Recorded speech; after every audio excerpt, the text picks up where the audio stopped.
Arlington put up a Black Lives Matter banner to protest violence disproportionately faced by people of color. And then the backlash came. 5 times that banner was damaged. It was slashed, it was obstructed, it was defaced. The congregation said they received messages from people who seemed to interpret Black Lives Matter as only Black Lives Matter, or police are bad. So the congregation added an explanation to their banner. It read, "Of course, all lives matter. We believe that every individual is important, and every person deserves to be treated with justice and compassion." So when an offender was apprehended by the Arlington Police Department, Chief Fred Ryan said, "This is a perfect case for communities for restorative justice. Ultimately, the goal of restorative justice is to repair the breach between the offender and the community." The congregation wanted to ask the offender questions. They wanted to explain how his acts had caused fear for their families, and they wanted him to face his own unconscious bias. This was the moment that the church chose to live out its values and pursue restorative justice. So that's what we did. C4RJ brought everyone together in a circle, and we talked about the felony, who was impacted, and what steps needed to be taken to make repair.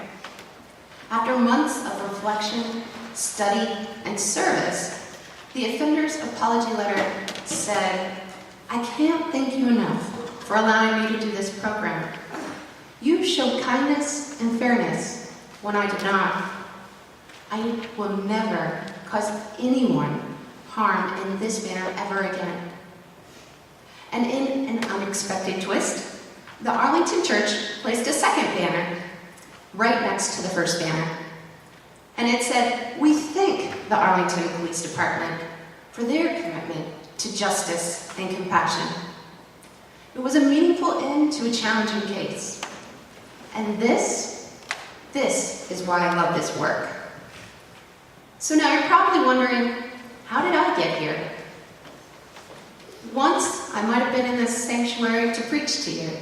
I was in divinity school, studying to be a minister.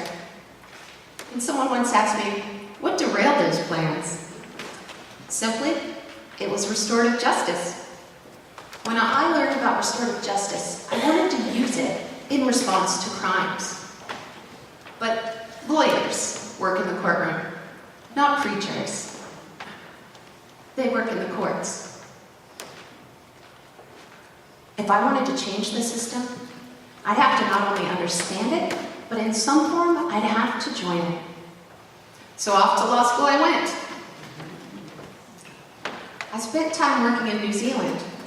I studied the way that they use restorative justice. They use it in their courts as a first response to some crimes, and also in the indigenous practice, shown here on a Maori Marae. I wanted to do this at home. Restorative justice was once so outside of the box that even my law school didn't know if it fit in. And today, it's part of the criminal justice reform package that just passed through the Massachusetts Senate this week. We've come a long way as a system, but it's the voices of people affected. That's the biggest reason why I do this work.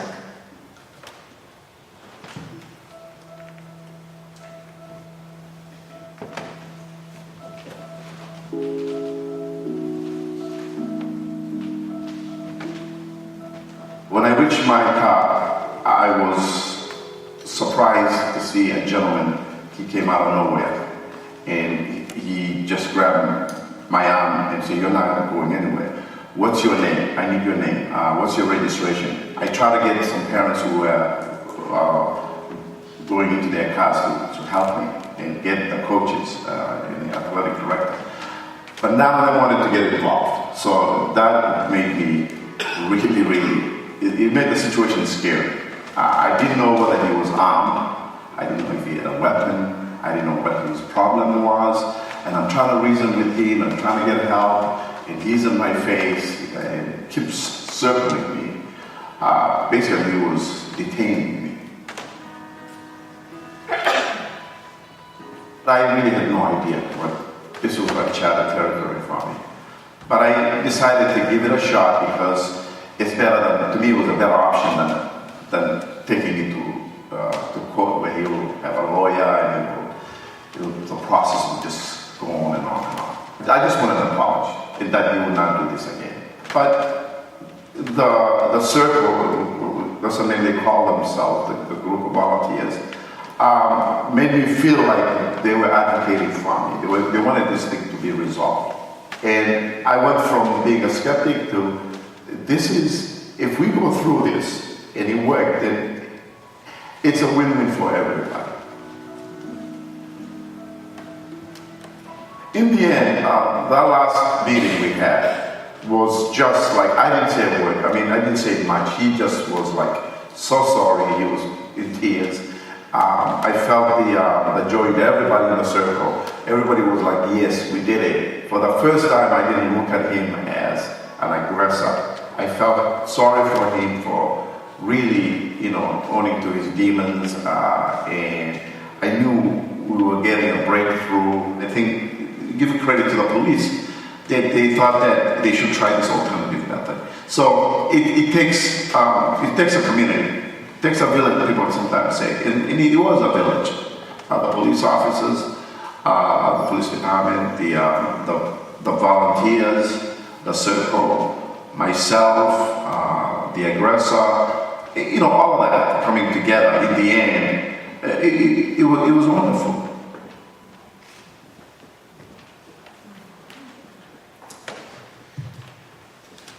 So this is where I pick up the story. In 2014, our little organization, which had started in 2000 in exactly one community, was beginning to grow. We had thrived under the leadership of a wonderful executive director, Jennifer Larson-Solwin, who helped us reach 12 communities. So when the day came that she announced that she was leaving C4RJ, I was pretty crushed. The board had just embarked on a strategic planning project, and we were united about our vision. What we had, this restorative justice process that worked so well in our original suburban communities, was too good not to share. With so much need for restorative justice options for less affluent communities and in the communities of color, and with the urgent need to develop and strengthen trust between communities and the police that serve them, we couldn't stand still. We were committed to grow, even if it meant risk and added stress and strain for our staff and volunteers. It was that important. I was one of the people who had the unenviable task of hiring Jennifer's replacement, and I remember being concerned. How would we ever meet this ambitious goal without her? And then we met Erin. So here we are. Today, we serve 18 communities, including Lexington, through partnerships with their police departments. And through our relationship with the Middlesex District Attorney, we can provide juvenile diversion to any of the 54 cities and towns in Middlesex County. We recently did a 3-year pilot program at Malden High School, one of the state's most diverse, to develop a restorative justice toolkit for use in schools. And we are working hard to make restorative justice available to everyone in the Commonwealth. C4RJ is innovating, and we are leading. We are on our way towards that goal, living up to our promise and our potential, creating a powerful movement driven by our commitment to justice and compassion. I'll close with this. I'm so grateful. I'm grateful to be part of this organization. I'm grateful for Erin and for our volunteers who are on the front lines of this work. Finally, I'm grateful to be here tonight with you to share a little bit of the story of why we do what we do. Thank you.